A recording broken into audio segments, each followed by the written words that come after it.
The Lemonade War, Chapter 8, Going Global. Global, an adjective, throughout the world refers to expanding one's market beyond the immediate area of production. On Saturday morning, Jessie slept in, and even when she opened her eyes at 9:05, she still felt tired. How can I wake up tired, she wondered as she buried her face in her pillow and dozed off. 5 minutes later, she was awake for real, remembering why she was so tired. Yesterday's lemonade stand had been the hardest work of her life. Face painting, hair braiding, nail polishing. It had sounded like such a good idea. Jessie had been sure that every kid in the neighborhood would line up to buy a cup of lemonade. But that was the problem. Every kid had lined up for lemonade and then wanted face painting and hair braiding and fingernail polishing and toenail polishing. One boy had even asked for face painting on both cheeks, both arms, and his stomach. One girl begged for lots of little braids with the ribbons woven in. And the nail polishing. They all wanted different colors and decals, and it was impossible to get them to sit still long enough for the polish to dry. "We're going to run out of lemonade," Megan had said to Jessie at noon as the line stretched all the way to the street. "Pour half cups instead of full ones," whispered Jessie. "It has to last." Jessie and Megan had each made $24 on lemonade, but they worked 8 hours to do it. At the end of the day, they'd agreed. A good idea, but not worth it. After breakfast, Jessie pulled out her lockbox and sat on her bed. She kept the box hidden in her closet on a shelf under some sweaters. She kept the key in a plastic box in her desk drawer. The plastic box was designed to look exactly like a pack of gum. You'd never know it was hollow and had a secret sliding panel on its side. Jessie unlocked the box and opened the lid. First, she took out the 3 torn slips of paper. There was one for value added and one for goodwill. There was also a new one that Jessie had added last night. Profit margin. Sales less all operating costs divided by the number of sales. The result is a ratio. For example, if it costs you $300 to make 100 hats and you sell those hats for $500, the profit margin is 500 minus 300 divided by 100, which equals 2 to 1. Jessie lined up all 3 scraps of paper on the bed beside her. She wasn't sure why she was saving these words, but she felt like they belonged in her lockbox. Next, she took out her lemonade earnings. Every day, Megan had squealed over how much money they had made. But every day, Jessie had known, it's not enough. It's not going to be enough to win. Jessie counted the money. So far, she had earned $40. It was a lot of money, but it wasn't nearly enough. She still needed to earn $60 more, and today was Saturday. Only 2 more selling days before she and Evan counted their earnings on Sunday night. How is she going to sell enough lemonade to earn $60 in 2 days? She couldn't. That was the problem. No kid could earn $100 in just 5 days by selling lemonade. The profit margin was too small. She knew because she had used her calculator to figure it out last night. The numbers said it all. There was no way 2 girls in one neighborhood could sell 375 cups of lemonade. No one wanted that much lemonade, no matter how hot the day was. Jessie looked at the money in her lockbox and the page of calculations on her desk. Profit margin for 1 can of lemonade, 8 cups. Sales, 8 cups at 50 cents a cup. 8 times 50 cents is $4. Operating costs, lemonade costs $1.25. 8 cups cost 15 cents. Total operating costs $1.40. Number of sales. 8 cups equals 8 sales. Profit margin equals $4 minus $1.40 divided by 8 equals $2.60 divided by 8, which equals 0.325 over 1, or 32.5 cents.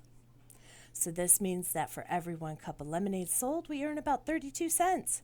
I get half the profits, and Megan gets the half of the profits. That means I earn about 16 cents for every cup we sell. I need to earn $60 to beat Evan. So $60 equals 6,000 cents, because 60 times 100 equals 6,000. So how many times does 16 go into 6,000? 6,000 divided by 16 equals how many cups I need to sell? 375. I need to sell 375 cups of lemonade. I am doomed. Any other kid would have quit, but Jessie wasn't a quitter. On good days, Jessie's mom called her persistent. On bad days, she told her that she just didn't know when enough was enough. Jessie reached for 10 bright ideas to light up your sales. It was on her bedside table right next to Charlotte's Web. Jessie's hand hovered. She looked longingly at Wilbur and Fern watching Charlotte hang by a thread. But this was war, and she couldn't stop to read for fun. She grabbed the booklet and opened it to bright idea number 6. An hour later, she had a new scrap of paper stashed in her lockbox and a whole new page of calculations on her desk. It might work. It could work. But she and Megan would have to risk everything they had earned over the past 3 days. And Jessie would have to be braver than she had ever been in her whole life. Jessie carried her lockbox and calculations downstairs. She went into the kitchen and pulled down the school directory, scanning the names of all the 3rd grade girls from last year. She knew them all, from Evan, from recess, from the lunchroom, knew who they were, knew their faces, which ones were nice, which ones were not so nice. But she didn't really know any of them, not enough to call them up, not enough to say, "Do you want to do something today?" Not enough to ask, "Would you like to have a lemonade stand with me?" These girls were going to be her classmates. Jessie felt her face grow hot and her upper lip start to sweat. What was it going to feel like to walk into that classroom on the first day of school with all those eyes staring at her? Would they stare? Would they tease? Would they ignore her, even if she said hi? Jessie looked at the names and slammed the directory shut. She couldn't do it. She just wasn't brave enough. Evan walked into the kitchen and grabbed an apple from the fruit bowl. A cloud of fruit flies rose up in the air and settled down again. Evan inspected the apple and then bit into it without washing it first. Jessie wanted to say something, but held her tongue. She looked at him and thought, it is never going to feel normal not talking to Evan. "Hey," she said. Evan raised his apple to her, his mouth too stuffed to talk. "So is Paul coming over today?" she asked. Evan shook his head, munching noisily. "Well, is anyone coming over?" Jessie was curious to see what the enemy was up to today. Yesterday, Evan's smile had told her plenty. He had sold a lot of lemonade. A lot. But what was he going to do today? Evan shrugged his shoulders. He swallowed so hard it looked like he was choking down an ocean liner. "But you are setting up a stand, right?" asked Jessie. "Nah, I'm good," said Evan, looking closely at his apple. "I'm just going to take it easy today." He took another enormous bite and walked out of the kitchen and down the basement stairs. Take it easy? How could he take it easy? You didn't take it easy when you were in the middle of a war. Unless he had already won the war. Could it be possible? It was impossible. There was no way Evan had earned $100 in just 3 days of selling lemonade. No way. Jessie's mind skittered like one of those long-legged birds on the beach. Had he? Could he? Were her calculations wrong? Was there some other way? Had she overlooked some detail, some trick? Was she missing something? Jessie flipped open the school directory. Maybe he had $100. Maybe he didn't. She couldn't take a chance. She started putting pencil check marks next to the name of the girls she thought might work out. She had gone over the list twice when the doorbell rang. It was Megan. "I've got a new idea," said Jessie. "Aw, not more lemonade," said Megan, sinking into the couch on the living room. "I'm tired of selling lemonade, and it's just too hot. I practically had sunstroke yesterday painting all those faces." "We're done with that," said Jessie. "No more extra services. Doesn't pay off. But here's an idea Forget lemonade. Let's go down to the 7-Eleven, said Megan. Is Evan home? We could all go. No, he's not home, said Jessie, eyeing the door to the basement. She needed Megan to be on board with her plan. She needed Megan to make those phone calls. Look, this is great, and we don't need to sell the lemonade. Jessie laid out all the details. She showed Megan the new scrap of paper. Franchise. The right to sell a company's product and use the company's name and logo in certain area. Then she showed Megan her half page of calculations. At first, Megan buried her face under a pillow. Then she poked her head out like a turtle and started to listen for real. That sounds like a real good plan, she said, but is it really going to work? Jessie looked at her calculations. She had done them twice. It should, she said. I really think it should. She frowned, suddenly not so sure of herself. It's a big upfront investment and a lot of work organizing everybody. But once we're set up, we should just be able to sit back and watch the money roll in. The key is spreading everyone out so there'll be plenty of customers. We need at least 10 girls. 15 would be better.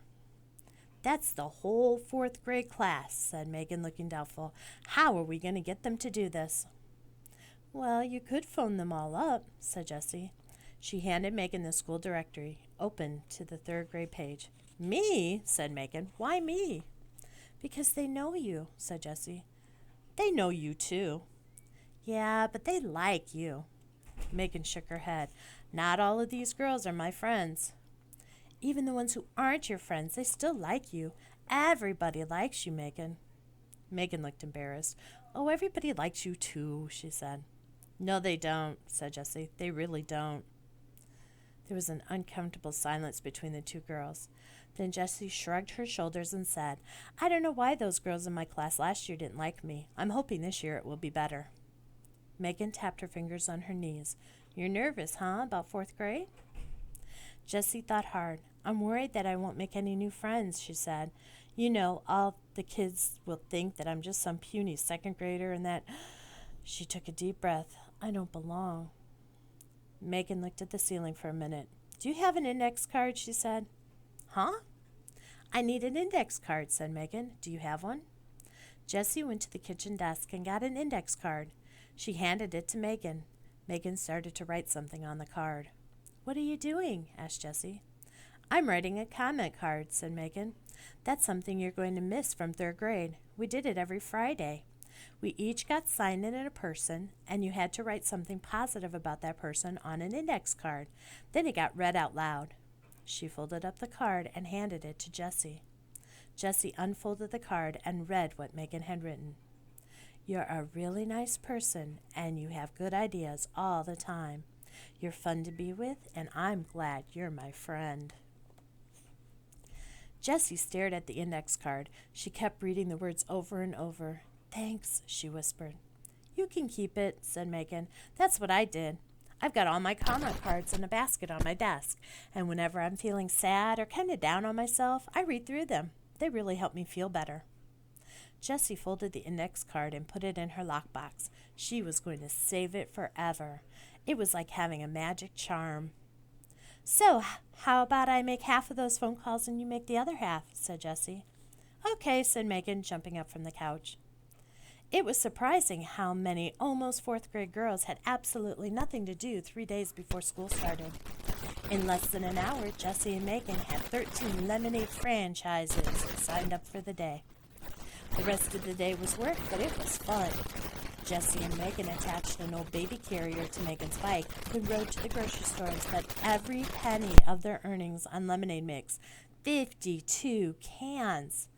They actually bought out the store. The 4 bags of cans filled the carrier like a boxy baby. They also bought 5 packages of paper cups. When they got to Megan's house, Jessie tucked the receipt in her lockbox right next to her comment card. Jessie liked receipts. They were precise and complete.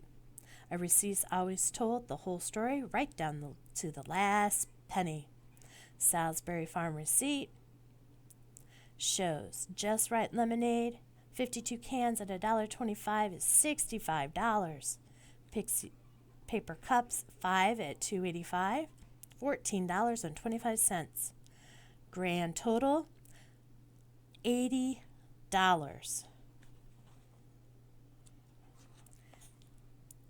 Then they tossed construction paper and art supplies into the carrier and started making the rounds. First, Sally Knight's house. She was ready for them with a table, chair, and empty pitcher all set up. Jessie mixed the lemonade. Megan quickly made a lemonade for sale sign, 75 cents a cup, and they left Sally to her business. The deal was that Sally got to keep 1/3 of the profits, and Jessie and Megan got to keep the rest. After they set up all 13 lemonade stands, each with enough mix to make 4 pitchers of lemonade, Jessie and Megan hung out at Megan's house, baking brownies and watching TV. Then they hopped on their bikes again and made the rounds. Jessie and Megan stopped in front of Sally's house first. The lemonade stand was nowhere to be seen.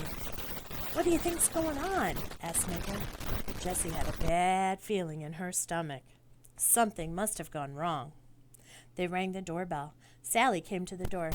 "Hurry," she said, grabbing their arms and pulling them inside. "My mom goes totally mental when the AC is on and their door is open." "Where's your stand?" said Jessie nervously, feeling goosebumps ripple up her arms because of the suddenly cool air. Sally waved her hand. "Done," she said. "I sold out in like half an hour. It's so darn hot. We made $24 besides tips. Do I get to keep the tips?" "Sure," she said, Jessie. Tips! She had forgotten about those on her calculation page. Sally handed Jessie some crumpled bills and an avalanche of coins, $8 for Jessie and Megan each. "You want to stay and have some ice cream?" Sally asked. "Okay," said Megan, "and we brought you a thank you brownie, for being part of our team." That had been bright idea number 9. After a bowl of the Moose is Loose ice cream, Jessie and Megan headed out. The story was the same at every girl's house. The lemonade had sold out quickly, and the money just kept rolling in. "I can't believe we made. How much did we make?" squealed Megan once they got back to her house. $104 each. "Each!" shouted Jessie. She couldn't stop hopping from one foot to another. "I've never seen so much money in my life." Jessie was already running numbers in her head. Subtracting the $80 that she and Megan had spent on the lemonade and cups, each girl had made a profit of $64. If they increased the number of franchises from 13 to 26, they could each make $128 in one day. If they ran the 26 franchises each day for a week, they could make $896. Jessie pulled out a piece of paper and scribbled a graph. The sky was the limit. Megan pretended to faint when Jessie showed her the graph. "What are you going to do with your money?" she asked from the floor. "Win the war," thought Jessie. Oops, she couldn't say that to Megan. Megan didn't even know about the lemonade war. After all, Megan liked Evan. Jessie suddenly wondered, if Megan knew about the war, whose side would she be on? All at once, Jessie felt as if Evan were a hawk circling above, waiting to swoop down and snatch Megan away. Oh, she was so mad at him. He deserved to lose everything. Is $104 enough to win? Wondered Jessie. Surely Evan couldn't have earned her more than that. Still, better safe than sorry. She would work all day tomorrow, Sunday, selling lemonade. "So," said Megan, "what are you going to do with all that money?" She was kicking off her sneakers and fanning herself with a magazine. Jessie said, "I'm going to donate all of my money to the Animal Rescue League." Megan stopped waving the magazine. "Oh, that is so nice of you. I want to donate my money, too." She dropped the magazine and started shoving her money towards Jessie. "Here, give mine to the Animal Rescue League, too. On the card, just put both of our names." The money came at her so fast, Jessie didn't know what to say. There it was, $208. $208! All in her hand. She had won. She had really and truly won the lemonade war. "Just promise me one thing," said Megan. "No lemonade stand tomorrow, okay?" "Okay," said Jessie. She didn't need a lemonade stand on Sunday if she had $208 today. "My dad said tomorrow's the last day before the heat breaks," said Megan. "So we're going to the beach for the whole day. Want to come?" "Sure," said Jessie.